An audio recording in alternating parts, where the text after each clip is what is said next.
Estás escuchando Milenio 3 por Aluca Nanica. Buenas noches a todos los amigos de Milenio 3, son la 1:10, siempre en directo, un viaje más, una aventura más. Pero esta, hay que decirlo, también es una aventura un tanto especial. No solo porque vendrá a continuación una dualidad siempre presente en el espíritu humano, y en el misterio, y en la historia, y en todo lo que contamos. Vamos a narraros, vamos a viajar con vosotros por lo peor, y creo que por lo mejor. Por la cara y la cruz, por la luz y la sombra. En el fondo, la eterna obra, el eterno teatro de lo que es el misterio de la realidad. Realidad también es la radio. La radio es mágica, la radio puede cambiar conciencias, la radio viaja con vosotros, la radio nos siente y sentimos nosotros las ondas que nos reconfortan o nos sobrecogen. En el fondo, esa ha sido la gran labor de este equipo.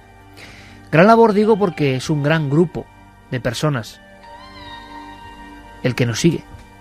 Y sobre todo cuando, de vez en cuando en la radio, que para eso es más relajada que la tele, nos da las notas, nos da el boletín donde se nos dice si progresamos adecuadamente, como se nos ponía, os acordáis, ¿verdad?, los que sois de mi quinta, en aquellos libretillos al salir del colegio, o si el asunto va un poquito peor y hay que esforzarse. Eso siempre hay que esforzarse, porque uno, en este tiempo en el que se ha fraccionado la audiencia, en el que hay más posibilidades que nunca, en este mundo del dial que también ha crecido exponencialmente, sabe que nada está logrado, que siempre es un permanente ajuste de cuentas con los temas y con los oyentes, que después de 9 temporadas, se dice pronto, de 9 temporadas aquí en la cadena SER con Milenio 3, tenemos que seguir sorprendiendo, y a veces lo haremos mejor y a veces peor, y a veces aprenderemos más cosas y a veces menos, pero creo que nunca faltará el espíritu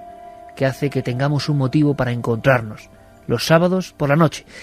Las últimas temporadas eran un reto, no os lo voy a ocultar, y eran un reto porque habíamos, por petición de este equipo, reducido nuestra jornada radiofónica, y ese encuentro entre vosotros y nosotros se producía solo una vez cada semana. Y son muchos los amigos, muchos, los que me siguen diciendo que por qué no los viernes, o los domingos como antiguamente. Y sinceramente, en este punto de reflexión tan personal que estamos teniendo, antes de meternos en el meollo del misterio como siempre, os diré que coordinar o compaginar la televisión con la radio es una aventura hermosa, pero también muy dura. Pero todas las aventuras hermosas, y pocas como la radio, y lo que se siente en la radio, merecen la pena el esfuerzo. Merece la pena que intentemos seguir haciendo cosas nuevas, ampliando mundos, abriendo el abanico. Cuando llegan las notas, por cierto que con todo lo subjetivo que tienen las notas, y más para un programa que emite una vez por semana, que se encuentra entre comillas en desventaja con otros programas que emiten toda la semana, por ejemplo, y que pueden ser gradualmente analizados. En ese mundo peculiar de la encuesta, resulta que hemos crecido 112.000 oyentes, 112.000 oyentes, que tal y como está el panorama, en la radio, en los misterios, en todo, es para daros unas gracias enormes, infinitas. Esos 112.000 oyentes, esos 566.000 amigos, ese 60% de la radio, que entre todo lo que hay en toda España, a nivel regional, local, nacional, deciden más de 6 amigos de entre 10 quedarse con Milenio 3, eso es algo asombroso y es un misterio de la radio. Y yo quería dedicaros estos primeros minutos, estos primeros 4 minutos de programa, porque creo que después de 9 años nos sigue emocionando de la misma forma. Somos muy conscientes de nuestra responsabilidad. Además sabemos que la radio siempre sigue viva, que hay muchas oportunidades y que después de 9 temporadas no os hayáis aburrido. Sigáis con nosotros, nos sintáis como parte de una gran familia y seamos importantes los unos para los otros.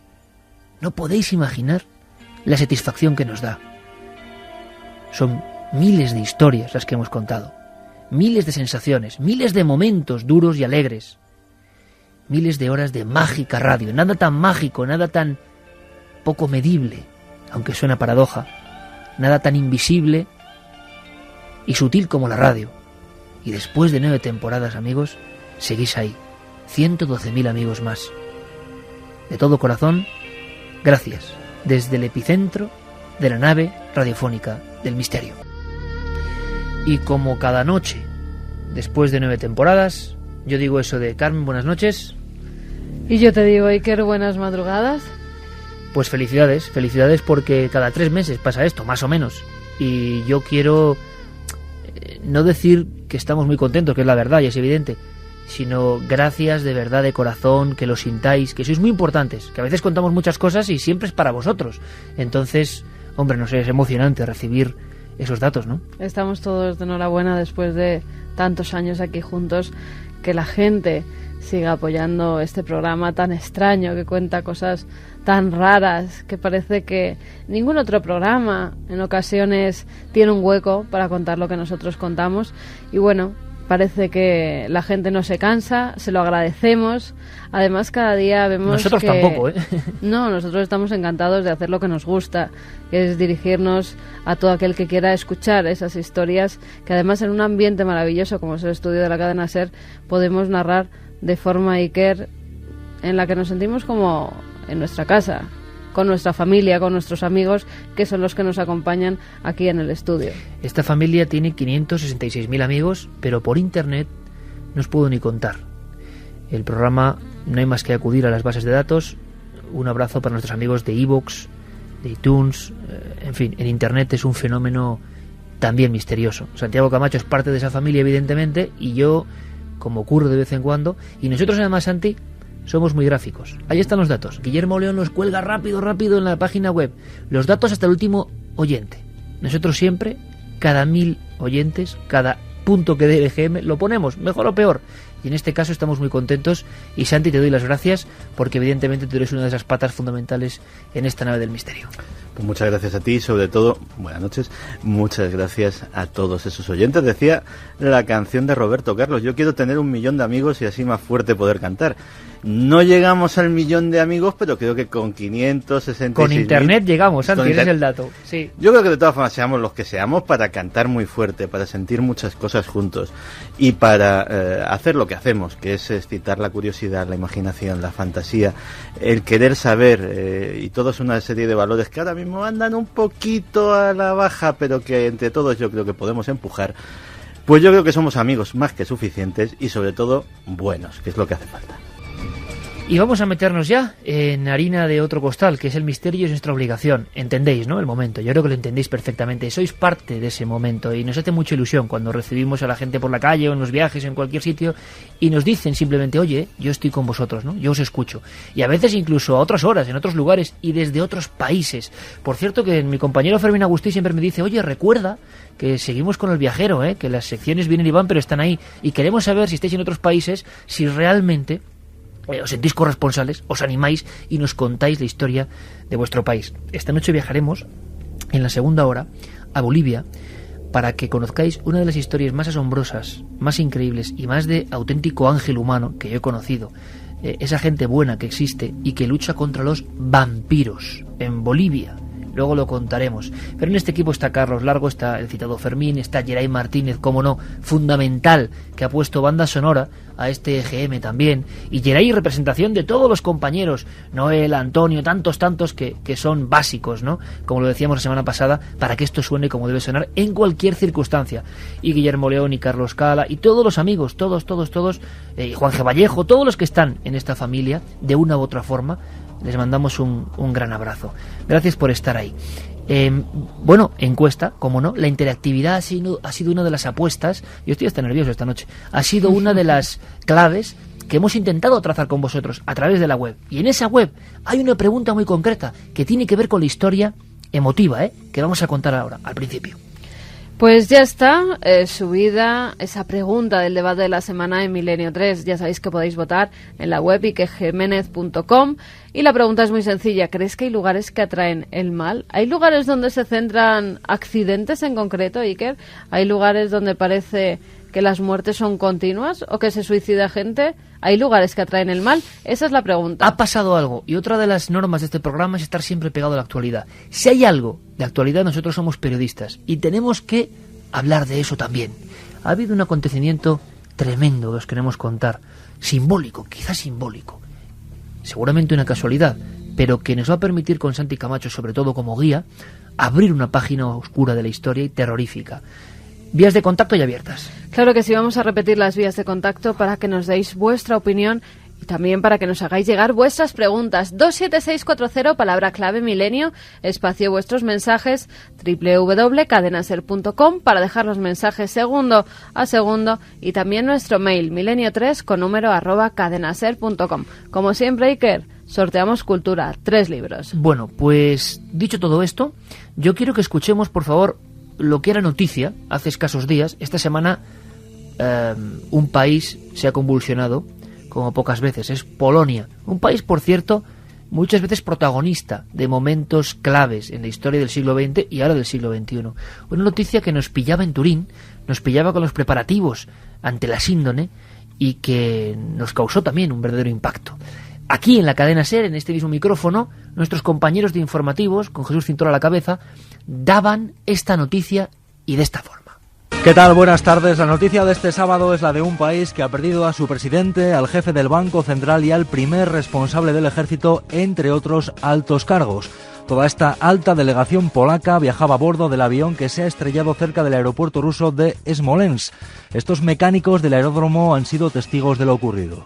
Ni una ni dos, varias veces se lo oyó sobrevolarnos. Y luego lo siguiente fue que vimos cómo pasaba rozando las copas de esos árboles de ahí, los que estaban partidos, y se partió en decenas de pedazos, que quedaron por ahí. Enseguida llegaron los militares. En medio de la niebla, el avión oficial del presidente polaco Lech Kaczynski, uno de los gemelos, ha intentado la maniobra del aterrizaje, pero todo indica que tras al menos un choque se apunta que contra un árbol se ha precipitado y ha ardido. La delegación polaca viajaba a las celebraciones en memoria de los soldados de Polonia masacrados por los servicios secretos soviéticos en Katyn hace 70 años. Era un acto simbólico de superación de las tensiones con Rusia. Allí los presentes iban a rezar por sus antepasados, pero al final ha habido rezos por los muertos de hoy. Un accidente, un triste accidente, con la muerte de muchos integrantes clave en la presidencia de un país azotado por muchas cosas, Polonia.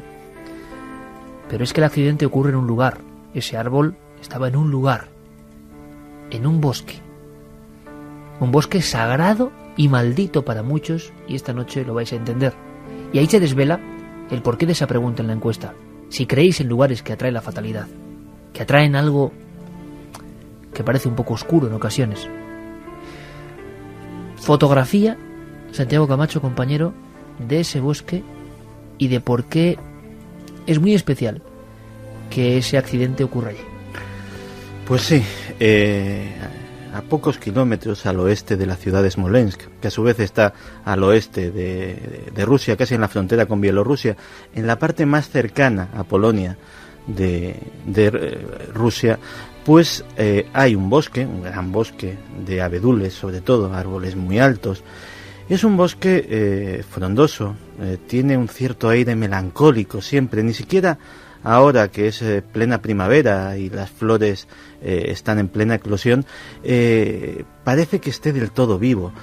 Hay pocos animales, se oyen pocos cantos de pájaro, tiene un aspecto aire fantasmal, un aspecto casi de cementerio.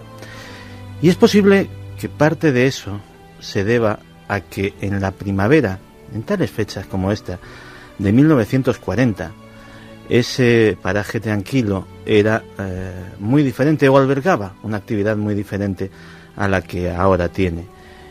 Todas las madrugadas se oía el ruido de los motores de camiones en las cuales brigadas de zapadores se bajaban apresuradamente y de forma precaria y lo más rápida que podían practicaban unos hoyos en los claros del bosque. Hacían unas fosas no demasiado profundas, había premura de tiempo. Horas después, cuando esos zapadores habían terminado el trabajo, llegaban otros camiones. Y en esos camiones estaban probablemente lo mejor y lo más ganado del pueblo polaco de aquella época. Cuando decimos que la Segunda Guerra Mundial empieza en septiembre de 1939 con la invasión de la Alemania nazi a Polonia, casi siempre se suele obviar el detalle de que Polonia no fue invadida solo por los nazis. En merced al tratado Ribbentrop-Molotov hubo un acuerdo de alianza entre la Rusia de Stalin, la Unión Soviética de Stalin y la Alemania nazi, y Polonia quedó partida en dos. Se acordó que esa invasión sería mutua por los dos frentes y que aquel país, en medio de esas dos grandes potencias ideológicas y militares, quedaría dividido entre ambas para evitar roces y rivalidades. La parte oriental de Polonia quedó en manos de la Unión Soviética. Todos sabemos las historias tremendas que hicieron los nazis en el gueto de Varsovia, todos sabemos a través de las películas como El pianista, por ejemplo, lo que sucedió allí.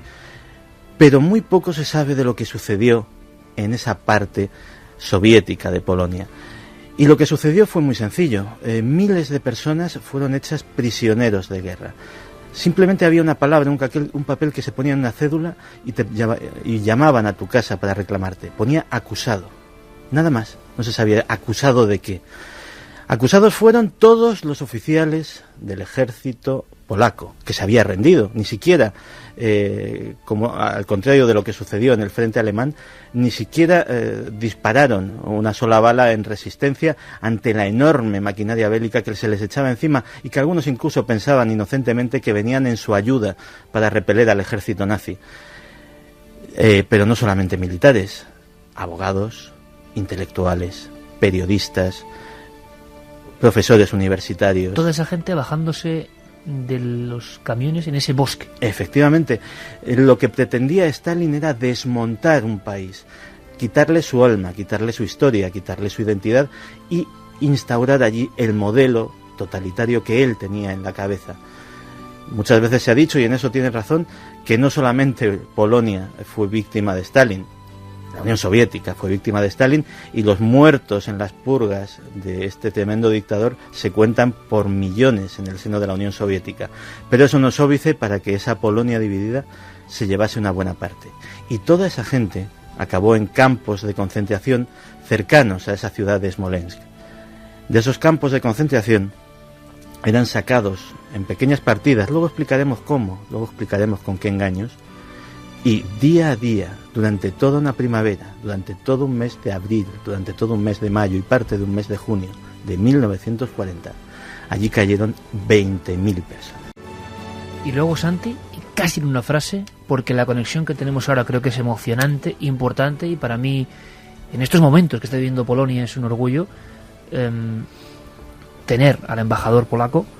En ese bosque están ocurriendo cosas noche a noche, constantemente, en esas fosas comunes que fueron secreto. Aquí está la segunda parte de esta historia. Durante muchos años hubo gente que intentó decir lo que había pasado en ese bosque de la muerte. Y también durante décadas se prohibió cualquier palabra respecto a esas letras malditas. Katyn, bosque de Katyn. Secreto durante demasiado tiempo. Secreto durante, casi 40 años total, y durante casi 70, prácticamente hasta la actualidad, parcial. Pensemos que hasta 1990 no hay una tímida admisión de que la Unión Soviética tuvo nada que ver con los muertos de Katyn. Habían culpado a los nazis de esas 22.000 muertes.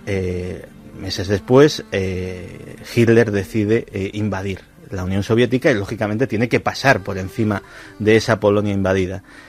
Y para su sorpresa, los propios oficiales nazis, los propios oficiales de las SS, se encuentran horrorizados con un bosque que rivalizaba con sus propios campos de la muerte, un bosque en el que fosas, insisto, muy poco profundas, salían manos, salían miembros, salían cadáveres medio comidos por los animales carroñeros, y que no le daban una explicación. Luego, interrogando a la propia población polaca, descubrieron lo que había sucedido. El Ministerio de Propaganda nazi y el propio Goebbels vieron la oportunidad de oro de apuntarse un tanto propagandístico. La amenaza roja asesina, aquellos comunistas contra los que Hitler iba a defender al mundo, pues ponían de manifiesto pues toda su ansia de sangre y toda su peligrosidad. Con lo que no contaron era con que con un cinismo digno pues de esos regímenes totalitarios, Stalin acusó a su vez a los nazis de haber entrado a saco en Polonia y de haber sacrificado cuanto hombre, mujer y niño había visto, y querer acusar al Ejército Rojo. Lo realmente vergonzoso, no solamente este juego de acusaciones que luego la historia puso en su lugar, lo realmente vergonzoso es que los servicios secretos aliados tardaron muy poco en averiguar la verdad. Los propios agentes británicos, los propios agentes norteamericanos, los propios agentes de la Francia Libre sabían perfectamente quién había perpetrado la matanza de Katyn, pero por no soliviantar a un aliado tan poderoso, sencillamente callaron. Una página absolutamente negra de la historia, como muchos de los oyentes de Milenio, de esos 566.000 amigos, son investigadores, en potencia, lo sois, y oportunidad. Estoy seguro que muchos están vagando, como hace ahora Carmen, por páginas donde hay fotos de Katyn. El bosque de las manos, el bosque de las cabezas, miles de cuerpos a poca profundidad, como dice Santi, en un bosque que es el terror. Y demonios, en ese bosque, contra esos árboles, con gente que va a rezar por el 70 aniversario de esa matanza, se estrella el avión con toda una tradición que hay de lugar de malfario, ¿no? De lugar maldito. Vamos a ir sabiendo más cosas de esta página oculta de la historia, pero quiero saludar, cómo no, a Richard Snelf, embajador de Polonia en nuestro país, que sé que está muy impresionado, muy impresionado, porque hay muchos polacos que incluso a nivel del mito, y no me equivoco, a nivel del símbolo, habían hablado de lo que significaba este bosque maldito para ellos, ¿no? Nadie se esperaba esto. Richard, buenas noches. Buenas noches. Buenas noches. Richard, para un polaco, ¿qué significa la palabra, el lugar, Katyn, ese acontecimiento?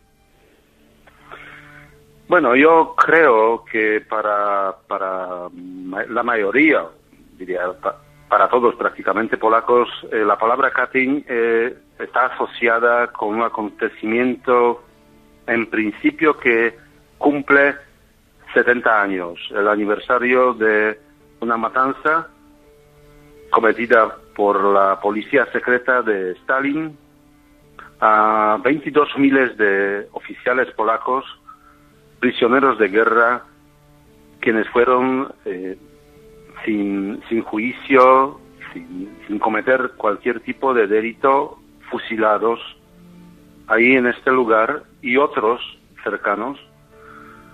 Un lugar que se asociaba también con un secreto guardado por las autoridades, no solo soviéticas, pero también polacas de Polonia comunista durante tantos años, a pesar de lo evidente y de la conciencia común de los polacos, donde estaba bien claro quién lo ha cometido.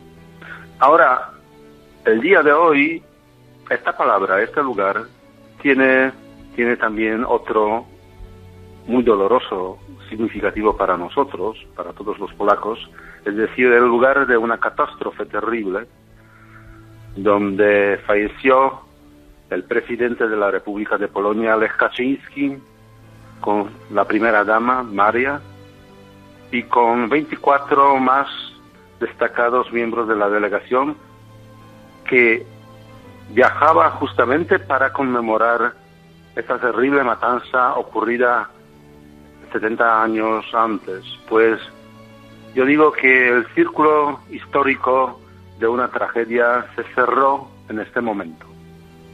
Richard, ¿has llegado a estar en este bosque, en este lugar, en alguna ocasión? Sí, hace algunos años estuve ahí. Es un lugar muy, muy especial, triste, nostálgico, bello en cierto sentido por la belleza de la naturaleza, de los árboles que están ahí, por un silencio, una tranquilidad, pero también terrible porque hay algo místico ahí, hay algo que emana de esta tierra manchada con la sangre. ¿Cómo valoras tú, como ciudadano polaco, que precisamente esta tragedia terrible, ¿no?, y que ojalá no vuelva a ocurrir jamás en ningún otro lugar, pero que haya ocurrido precisamente celebrando el 70 aniversario y creo que muy próximo, ¿no?, al lugar donde ocurrieron las ejecuciones masivas? Bueno, no hay palabras para describirlo. Todos seguimos en pésame, muy tristes, y está claro que el hecho de que justamente en lugar de una matanza, de un lugar histórico para todos, pues lo ocurrido en este lugar tan terrible, tan difícil para todos nosotros, es algo, lleva un mensaje místico, un mensaje fuera de la realidad, yo diría. Ahí cayó el avión del gobierno polaco con tanta gente, muchos amigos míos personales, y ahí hubo también seguramente el error humano o el tiempo muy difícil.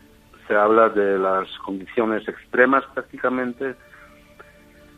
Pues todo se ha juntado y a pesar de todo este ambiente tan poco realista, tenemos que salir de eso más fortalecidos y seguir adelante, porque Polonia sigue viva, sigue fuerte y tiene que ser un país que también da un mensaje optimista.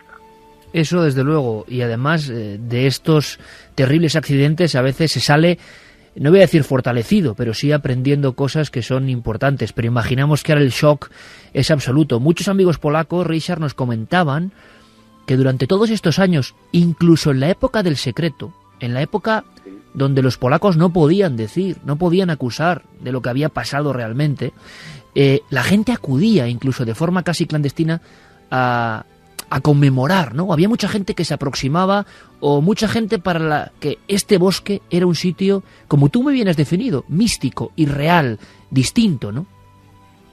Pues era casi imposible acercarse físicamente a este lugar en los tiempos pasados, digo, en los tiempos de Unión Soviética. Pero en Polonia, yo conozco un lugar en Varsovia, justamente en el centro de la capital polaca, hay una iglesia donde hay placas conmemorativas, y ahí sorprendentemente se ha mantenido la verdad. ¿Cómo? Pues en esas placas de mármol, en una iglesia pequeña en la calle Senatorska, en Varsovia, en pleno centro, está escrito la fecha de la matanza de Katyn. Hay unas cuantas placas que conmemoran las personas concretas, la verdad histórica. Richard, tú además eres historiador, conoces perfectamente la biografía de tu propio pueblo, de Polonia, o sea, que era igual de doloroso la matanza lejana ante miles de oficiales del ejército como tener que callar, ¿no? Es decir, como casi la prohibición para hablar de Katyn, que fue uno de los grandes secretos de la Segunda Guerra Mundial. Creo que este silencio impuesto era casi igual de doloroso, ¿no?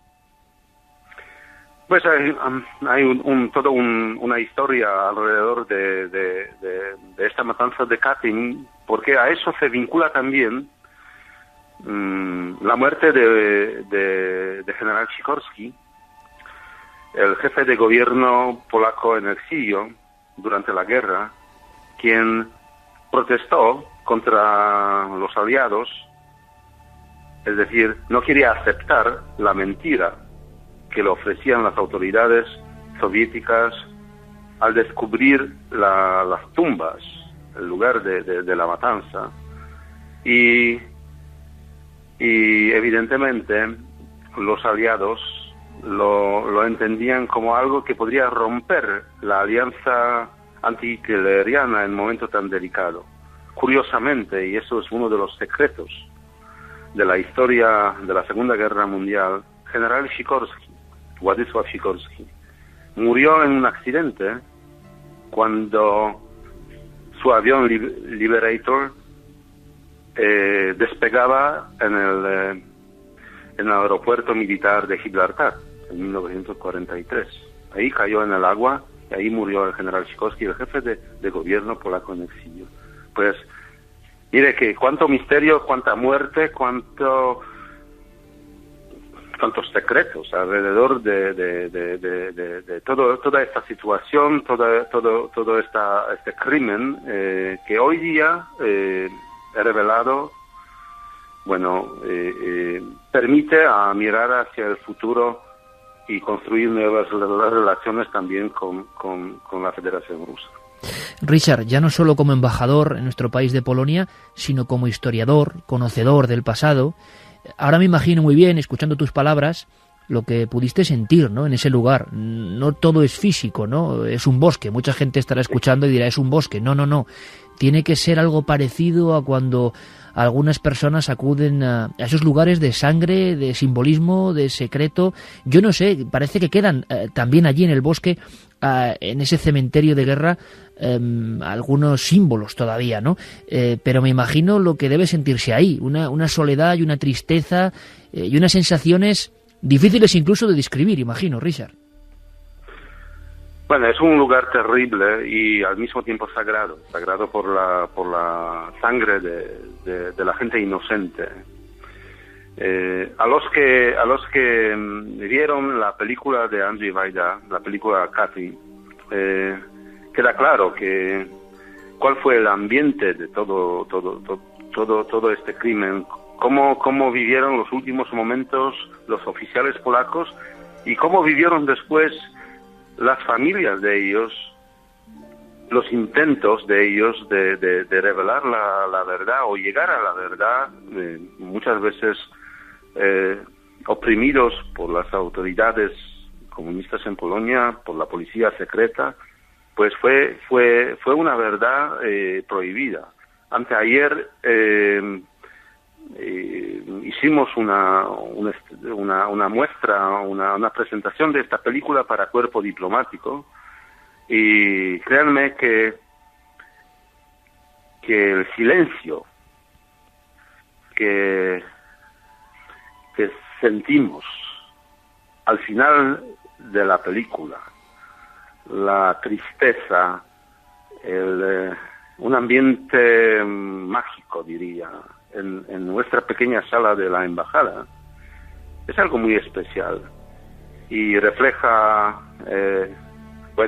el espíritu de Katyn. Pues mejor definido imposible, Richard. De verdad que son palabras muy emocionantes. Mucha gente ha ido con cuentagotas investigando. Tú bien sabes que hoy en día quien quiere investigar y quiere enterarse de las cosas tiene medios para hacerlo. Hay muchísimas personas en nuestro país interesadas en qué ocurrió en ese bosque, la historia humana terrible, sangrienta, pero también heroica en ocasiones y llena de secretos, como tú has definido. Muchos de los que iban en ese avión del accidente del presidente polaco, del fatal vuelo, ¿no?, eran personas que tenían que ver, ¿verdad, Richard?, con incluso familiares, ¿no?, de personas que tenían que ver con la masacre. Pues ahí sí, hay una asociación de los miembros de las familias de Katyn en Polonia, es decir, de los hijos, hijas de los que cayeron así en el bosque de Katyn. Es que eran oficiales, pero oficiales en su gran mayoría jóvenes en aquel momento. Muchos dejaron pequeños niños en sus casas cuando se instaló la guerra. Hay casos también de niños que nacieron sin conocer a sus padres. Y pues estos padres fueron matados ahí en el bosque de Katyn. Hay una organización y los miembros de esta organización se encontraban en el avión del presidente. Ellos estaban ahí y cayeron también junto con los demás de la delegación. Ahora entendemos por qué, Richard, muchos amigos polacos habían hablado de este bosque como maldito y sagrado al mismo tiempo. Un abrazo muy grande y muchas gracias. Muchas gracias. Si me permite, solo quiero agradecer a todos los españoles por las palabras de pésame, por expresar su solidaridad en momentos tan difíciles para nosotros. Hemos recibido miles de cartas, llamadas, y la visita muy especial de la familia real española aquí, los reyes que vinieron a la embajada para expresar su pésame y de todas las autoridades españolas, también regionales. Muchas gracias, España. Richard, pues además la radio, que sabes que también es mágica, que tiene ese poder, también está haciendo que muchísima gente, estoy convencido, sienta esa empatía, ¿no? Y sienta esa simpatía al mismo tiempo por tu pueblo. Un abrazo muy grande, muchísimas gracias. Gracias. Nos han llegado rumores de que está haciendo circular mentiras sobre Katyn.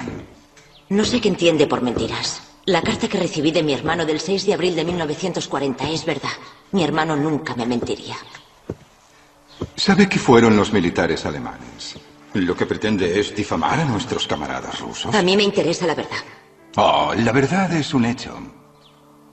Los rusos alegan que fueron los alemanes. Los alemanes culpan a los rusos.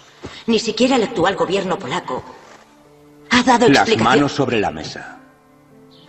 Por eso considero que no me puede decir que esté mintiendo sobre Katyn.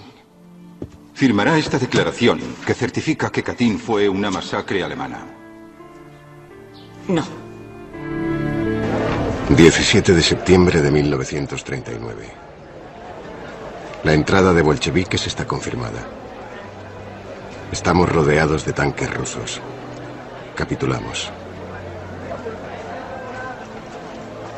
Nos retienen como prisioneros de guerra, aunque con ellos nunca estuvimos en guerra.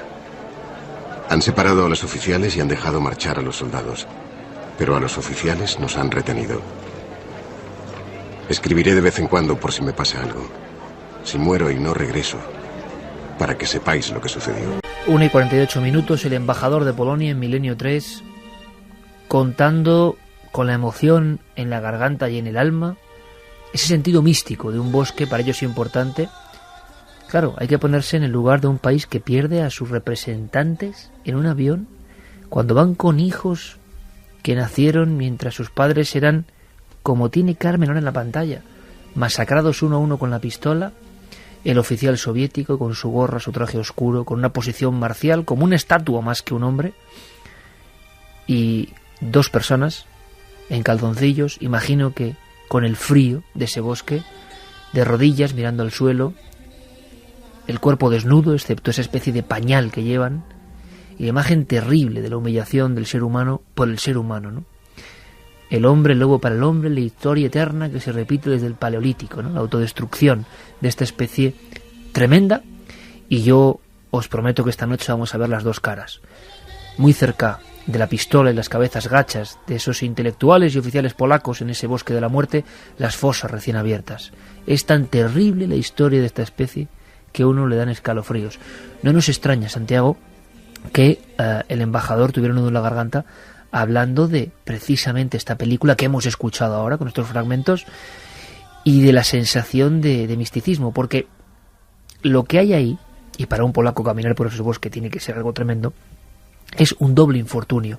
El avión se choca allí, donde están las fosas, donde estaban las manos, donde las cámaras de fotos revelan una realidad que se mantiene bajo el secreto en una de las grandes conspiraciones del siglo XX. Pero es que no era solo eso.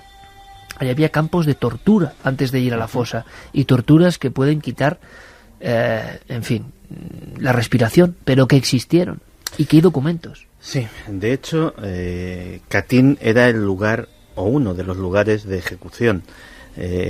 Los prisioneros polacos estaban básicamente en tres grandes campos que estaban en la zona, que se llamaban Ostaszków, Kozielsk y Starobielsk. Concretamente en este último, en Starobielsk, hubo un conato de motín. El motín comenzó con un sacerdote que, sin hacer caso a las instrucciones de las autoridades soviéticas, no hay que olvidar, no en vano, tuvimos un papa polaco, que el pueblo polaco es muy católico y muy religioso, es muy devoto, y bueno, pues quiso celebrar una misa en el campo, y hasta confeccionaron los prisioneros una improvisada cruz. El motín se saldó con varios centenares, más de 100, no llegó a 200, pero entre 100 y 200 personas tiroteadas para sofocar la represión de esa misa. y la pretensión del jefe del campo de que el capellán de alguna forma abjurase o depusiese su actitud de forma pública para calmar al resto de los prisioneros. Se cuenta en los propios documentos soviéticos que decía que estos polacos son gente dura e intratable, siguen cantando aun cuando les das culatazos, y la presión a la que se sometió a este sacerdote fue una tortura atroz. Le pusieron electrodos en los ojos para ponerle corrientes eléctricas. Seguía en sus 13, lo azotaron, seguía en sus 13, y se ve que a algún torturador especialmente imaginativo pues se le ocurrió la brillante idea de tumbarle sobre una jaula llena de ratas hambrientas. Allí estuvo durante minutos, quién sabe si durante horas. Aquellas ratas, entre los alambres de la jaula, se le iban llevando pequeños pedazos de piel. Y cuando ya le dieron por imposible y el comandante del campo se planteó devolverle a los barracones, lógicamente dijo: en este estado no, porque es que entonces ya sí que no hay forma de parar a esta gente. Y allí mismo le descerrajó un tiro en la nuca. En ese bosque de enterrados a medias, como decía Santiago Camacho, había antebrazos, manos, partes de la cabeza, pero nadie visitaba el bosque, estaba prohibido, por lo tanto era el bosque de la muerte. Bueno, pues a pesar de los 22.000 muertos en una primavera en ese bosque, que se dice pronto, en esta página oscura de la historia, que la actualidad por desgracia nos trae, nuestra obligación de periodistas nos hace investigar y contaros algo que es que duele, es que hay cosas que duelen, y han pasado en todos los países, por desgracia. Nadie se salva. Hay 10.000 sin nombre, 10.000 desaparecidos en ese bosque a día de hoy. Sí, porque cuando finalmente, y tengo delante de mí el documento firmado con la propia letra de Stalin, en el cual se da rienda suelta a esta locura, cuando ya finalmente, en época de Boris Yeltsin, estamos años 90, ha pasado hasta la perestroika, porque el propio Mikhail Gorbachev tenía ciertas reticencias a desclasificar los documentos relativos a Katyn. Pues cuando ya se hace toda la contabilidad, digámoslo así, y se descubre que con la minuciosidad de la burocracia soviética estaba todo registrado, nombres, lugares, fechas, personas, se descubre que hay una cosa que no cuadra.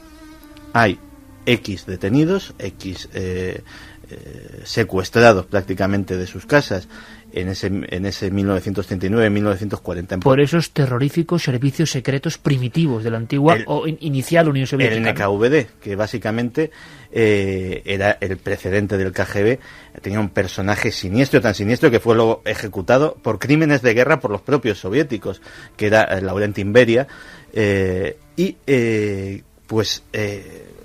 dice, bueno, pues aparte de los 20.000 o los 22.000, según las cifras oficiales, que estaban en estos tres campos y que fueron ejecutados en Katyn y en otras zonas limítrofes, hay 10.000 personas que simplemente desaparecieron, que no están en ningún registro, que evidentemente no son bajas de guerra, porque ya te digo que en el frente ruso no se disparó una sola bala, que no eran ni desertores, no, simplemente y sigue estando no así, no existen. Sí, hubo pocos, hubo 300 supervivientes de estos campos de concentración, 300 de una población de más de 30.000. Y según parece, el procedimiento que tenían para sacarles de allí, les tenían engañados, les decían, todos los días sacaban un camión una serie de camiones con 200, 300 personas, no más. Cuando les preguntaban que a dónde iban, decían, bueno, los repatriamos, ya iréis a casa, ya los mandamos a casa. Y decía, bueno, ¿y por qué tan pocos? ¿Por qué tan pocos? Porque no podían matar a más de físicamente, o sea, no había mecanismos físicos para matar a más de 300 personas diarias.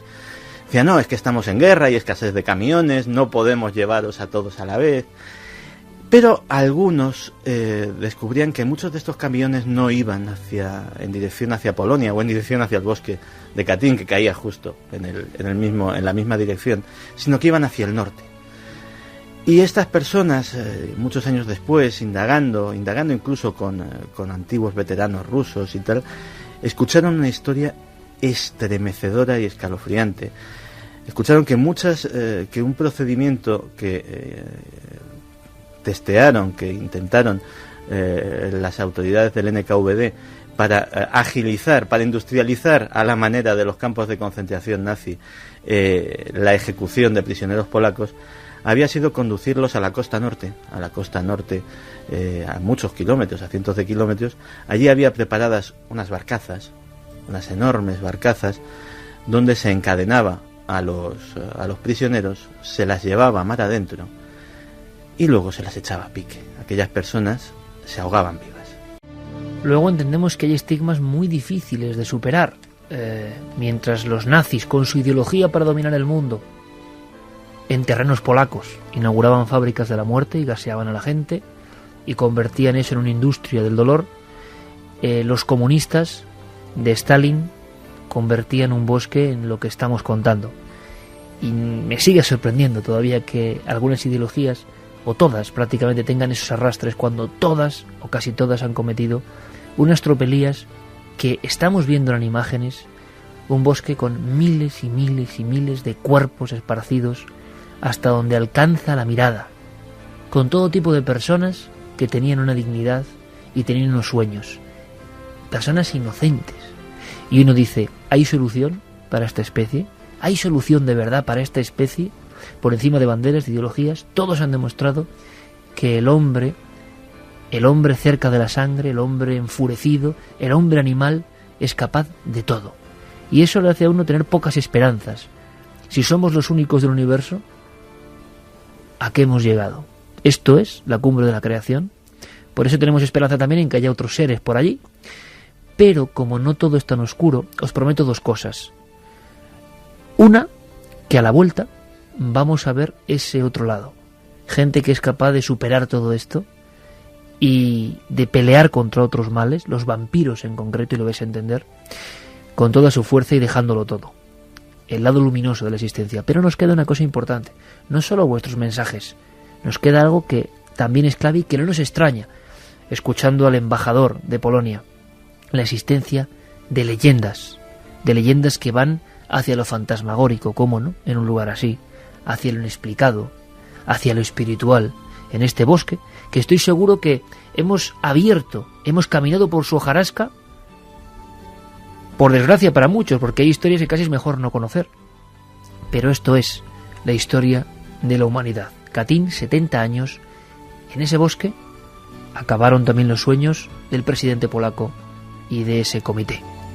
Volvemos después de las noticias, en unos minutos, con esas cosas que creo que os pueden interesar.